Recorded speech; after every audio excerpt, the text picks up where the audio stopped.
Hello.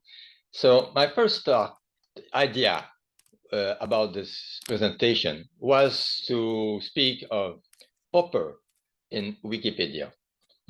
And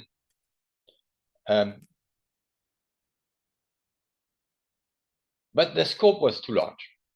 And naturally, I came to focus on something more specific that fascinates me.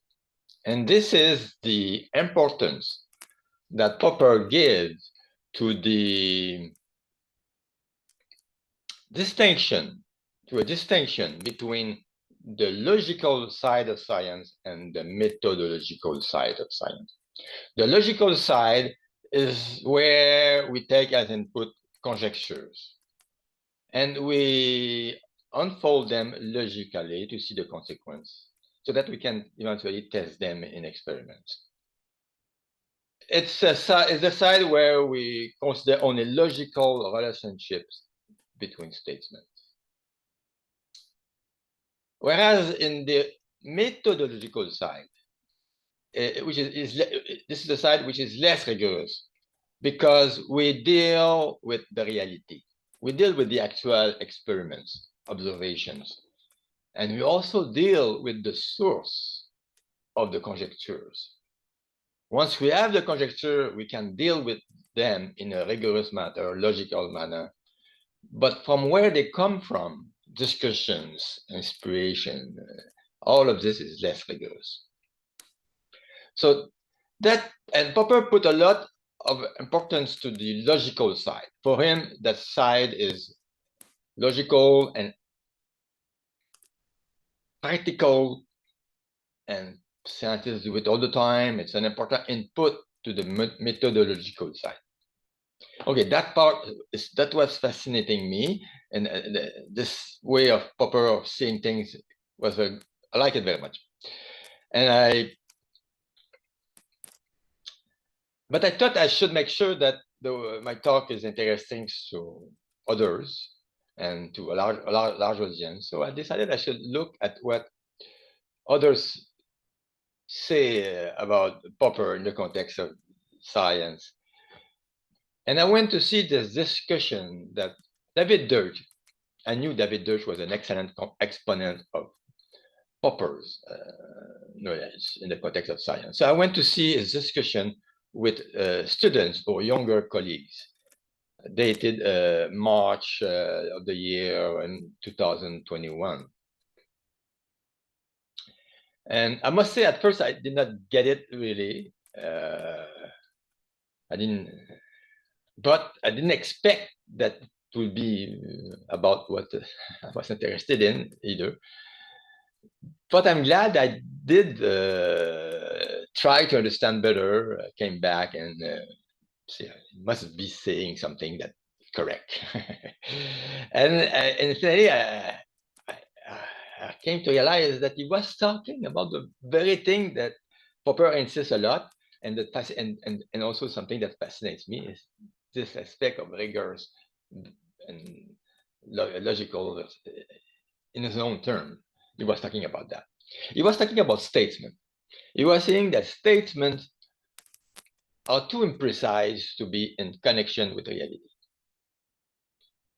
and correspondence with reality. We will have to specify too many things, and for each thing we specify, we need to specify more things, and there is no end to it. He says if we want to have a correspondence with reality, we need to start with abstract propositions. And these can be in correspondence with reality. Okay, and but it's just like Popper. I'm not. David Deutsch says science is practical. We cannot achieve that truth, that correspondence with reality, but science is about solving problems and statements and enough.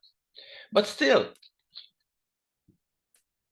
in my first naive understanding, the abstractions, the abstract proposition, they were out of the practice. I said, and that I did not understand. So I had to make sure I understand even better David Deutsch. So for this purpose, I decided to look at science in terms of a mathematical game. Something I like to do. And the plan is that I would describe this mathematical game and then see how David Deutsch's view can be explained in terms of this mathematical game. And then do the same with Popper's view. And then we can see that how they are identical. So that's the plan. So the mathematical game is a game where there is a cosmic player, let's say, who picks laws and a mathematical structure that makes them concrete. Just like in science, we just don't have formal laws, but we have laws that can be interpreted concretely. And this mathematical structure, this interpretation, is implemented in an interface that gives access to variables to the scientific player. So the scientific player has his own language, small language for the problems at hand that interest him. And there's a few variables, and then these variables must be found somehow in the interface. That's the difficult part. He has to move around, but he has to find this interface somehow in the variables somehow in the interface to check his conjecture. And the game, you win the game if you can use the response of the interface. And note that he has only a finite number of assignments. Assignments or finite number of variables is what we call a basic statement, and he just can test a few basic statements. A finite number of them, and he must use that to guess the mathematical structure and the laws. And that's a game that, in the general, he cannot win. Not only cannot win, but we cannot build that game. It's just too complicated. There are too many settings possible. Here's an example. Fred Raines here and Clyde Cowan in 1956 in the neutrino experiment. So just to say an example of one setting, there is a law here that is considered to build the experiment. It's clear it's complicated. And there are many settings like that. And not only that, the game has also to be able to offer settings that we don't know about. So forget about it. That game, we cannot build it.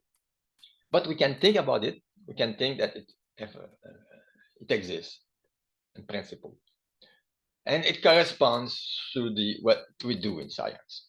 I won't go to the details. I think the examples give the idea. Okay, so now according to the plan, now I have to look at what David Deutsch says, how we can explain what David Deutsch says in terms of that mathematical game. So Deutsch formulate a question. If statements cannot be in correspondence with reality, to what the correspondence theory of truth applies? And his answer is that it must apply to abstract propositions. So naturally, we see these abstract propositions in the mathematical game. That's the idea, what we want to do. But there are two languages. Which one we pick? It may seem natural to pick the language of the cosmic player, because that's really abstract. But if we do that, then we lose the practical side. And remember, that's the key point. Popper insists that the rigorous part is very practical, and it's an important input to the methodological side, etc. So we cannot pick the language of the cosmic player. We need to pick the language of the scientist player. In this case, if we look in terms of mathematical game. And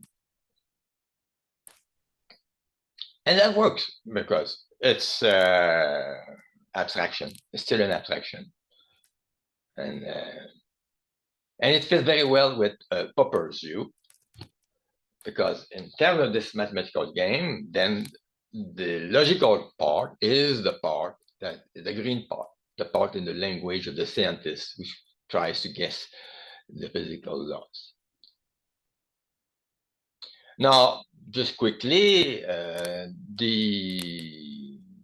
this language, these propositions, must be linked with the scientific apparatus.